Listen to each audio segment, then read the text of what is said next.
আসসালামু আলাইকুম everyone, welcome my blog rabbit agro. বরাবরের মতো আমি এমডি আসাদ হাজির হয়েছি নতুন একটি আপডেট ব্লগ নিয়ে। আমাদের র্যাবিট অ্যাগ্রোর ঘরটাতে কিন্তু আবার আমরা পুনরায় বাঁশের যে চারাটা ছিল আমাদের, সে চারাটা আমরা আবার আজকে ঘরের ভিতর নিয়ে আসছি, যেহেতু প্রচণ্ড গরম। যদি এইখান থেকে একটু ছায়া পায় ওরা, আমাদের এনিমেল যারা আছে, এরকম আমি আরও কিছু গাছ এইখানে আনার চেষ্টা করব। এবং আমাদের ঘুঘু পাখিদের জন্য সুন্দর একটা গাছের ডাল কেটে বসিয়ে দিছি, যেন আমাদের ঘুঘু পাখিগুলা বসে থাকতে পারে। এবং আমাদের পুষ্প আছে, ও কিন্তু 8 দিন বয়স থেকে আমার কাছে ছিল, এখনও কিন্তু মোটামুটি ভালোই বড় হয়ে গেছে, অনেক বড় সাইজের হয়েছে। দেখে কিছুটা বোম্বাই জাতের কবুতরের মতো মনে হয়, যেরকম লাল বোম্বাই আছে, হলুদ বোম্বাই আছে, ওই দেখে কিছুটা কিন্তু লাল বোম্বাইয়ের মতো মনে হয়, যেহেতু পর্যাপ্ত পরিমাণ আমরা ওকে খাবার দেই। ওর সাইজটা কিন্তু অল্প বয়সে অনেক বড় হয়ে গেছে। এবং আমরা আমাদের র্যাবিট পরিবারে গতকালকে যুক্ত করছি একটা ঘুঘুর বাচ্চা। ও মূলত এই অসুস্থ থাকার জন্যই ওকে নিয়ে আসা হয়েছে। ছোট্ট একটা পিচ্চি সম্পর্কে আমাদের ভাইয়ের ছেলে লাগে, ও কিন্তু ওরে পালতে নিছিল, ওরে নিয়ে অসুস্থ বানাই ফেলছে। পরে কিন্তু আমার কাছে ওকে দিয়ে গেছে। এইখানে দেখা যেতেছে প্রচণ্ড বড় ধরনের একটা আঘাত পাইছিল, ক্ষত হয়েছে। যখন আমার কাছে দিয়ে গেছে ও কিন্তু অনেকটাই অসুস্থ ছিল। এখন তো মোটামুটি দেখা যেতেছে লড়াচড়া করে। যখন দিয়ে গেছে তখন কিন্তু লড়াচড়াটাও ঠিক মতো করতো না, এতটাই অসুস্থ ছিল।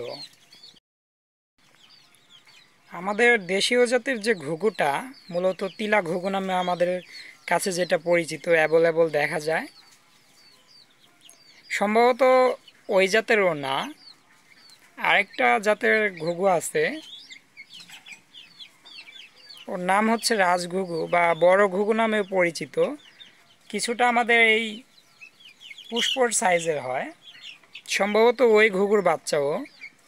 আমি ঠিক মতো চিনতে পারতেছি না, আমি ঠিক ওরে দেখে কিন্তু খুব একটা বুঝতেছি না ও কোন জাতের। যদি কেউ চিনেন কমেন্টে জানানোর চেষ্টা করবেন। আমার যতটুকু মনে হইতেছে ধারণায়, সেটা হইতেছে তিলা ঘুঘু না, ও সম্ভবত এই সেই বড় জাতের ঘুঘুর বাচ্চা।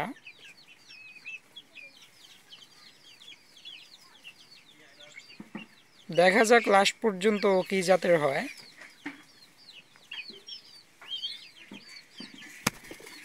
আর আমরা লাস্ট পর্যন্ত যদি ওকে সারভাইভ করাইতে পারি, তাহলে আমরা বুঝতে পারবো ও কোন জাতের।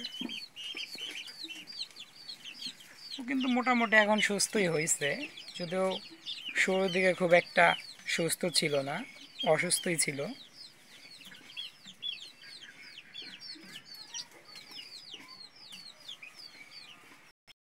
খরগোশের বেবিগুলাও কিন্তু এখন অনেক বড় হয়ে গেছে, ওরা প্রায় দুধ খাওয়া বন্ধ করে দিছে বললেই চলে, যদিও সম্ভবত একটু একটু খায়, তেমন একটা আমার চোখে পড়ে না।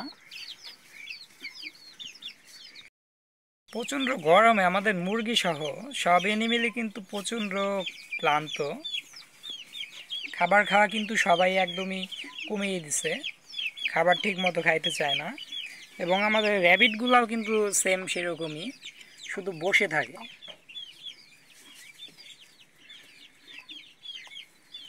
আর এই বক্সটাতে আমাদের বাসায় দুইটা হাঁস আছে, ওরা মূলত ডিম পাড়ে। ওদের ডিম থেকেই কিন্তু আমরা আমাদের র্যাবিট পরিবারে হাঁসের সংখ্যা অনেকগুলো বৃদ্ধি করে ফেলছি। এখন কিন্তু অনেকগুলো বাচ্চা হয়েছে নতুন, আরও কিছু খুব দ্রুত হবে, ডিম ফুটে বাচ্চা বের হবে। আমরা কিন্তু সব এই দুইটা হাঁসের ডিম থেকেই পাচ্ছি। আর গতকালকে সম্ভবত আমাদের র্যাবিট পরিবারে আরও 3 থেকে 4 পিস মেয়ে র্যাবিট যুক্ত হবে, আমরা আগামীকালকে নিয়ে আসব। অনেক খোঁজাখুঁজির পরে কিন্তু আমি কয়েক পিস মেয়ে খরগোশের সন্ধান পাইছি, সম্ভবত আগামীকালকে কিংবা আগামী পরশু দিনের ভিতরে আমরা কিন্তু আমাদের র্যাবিট পরিবারে ওদের যুক্ত করব ইনশাল্লাহ।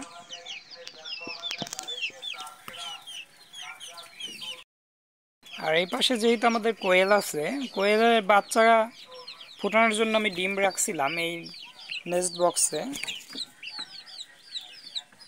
আমাদের কোয়েল দিয়েই কিন্তু তা দেওয়াইতে চাইছিলাম, যেহেতু প্রচণ্ড গরম সে কারণে এখানে আর ডিম রাখা যাবে না।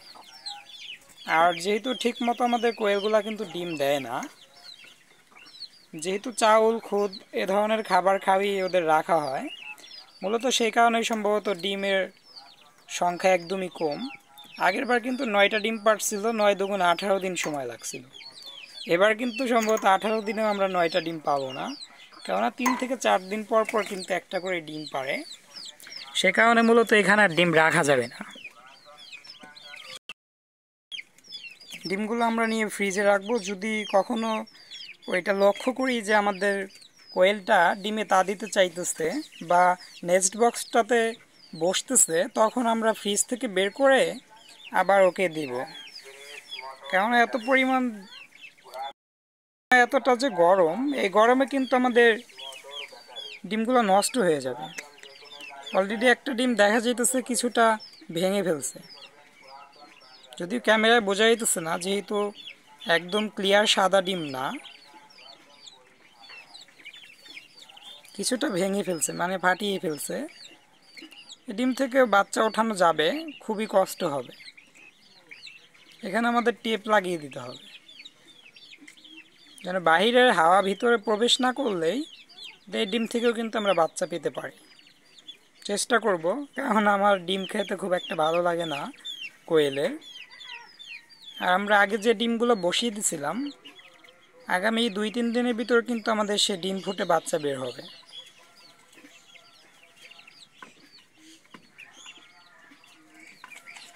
সবচাইতে বড় সমস্যা হচ্ছে আমাদের ইনকিউবেটর নিয়ে। ইনকিউবেটরে আমাদের 37 ডিগ্রি তাপমাত্রা প্রয়োজন।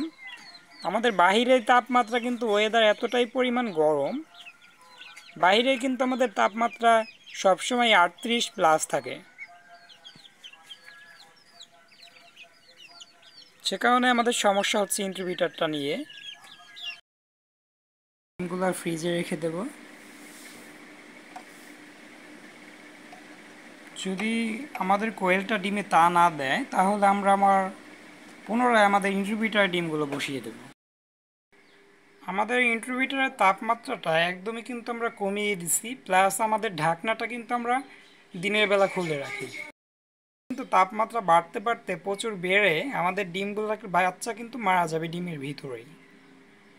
সে কারণে আমাদের এই কাজটা করতে হয়, ঢাকনাটা আমাদের সবসময় বন্ধ রাখার পরিবর্তে খুলে রাখতে হয়। সো আজকের ব্লগটি আমার এই পর্যন্তই। দেখা হবে পরবর্তী আপডেট কোনো নতুন ব্লগে।